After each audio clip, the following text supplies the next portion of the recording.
Возможен ли объективный подсчет голосов на выборах в России? Корреспонденты «Радио Свобода» провели опрос на улицах Москвы, чтобы узнать, что люди думают по этому поводу. Конечно, возможен. Ну, почему нет? Какие для этого причины? Чтобы был неправильный подсчет голосов. Самозванцев берут, да и все. Пусть народ выбирает, а не тех, которых предлагает правительство. Нашему правительству ни одна страна мира не верит. Ни одна страна. Это утопическая идея, но, наверное, она когда-нибудь осуществится. Я надеюсь, что возможен. Тем более там усиленно как-то наблюдатели будут и так далее. Думаете, эти выборы будут честными?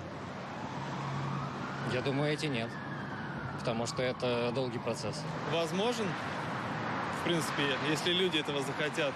Возможен, конечно, при желании. Если административный ресурс не будет подключен, возможно, думаю. А как вы думаете, эти выборы будут честные? Честные, да. Честные выборы будут. У нас в России самые честные выборы по сравнению со всем миром. Самое демократичное государство – это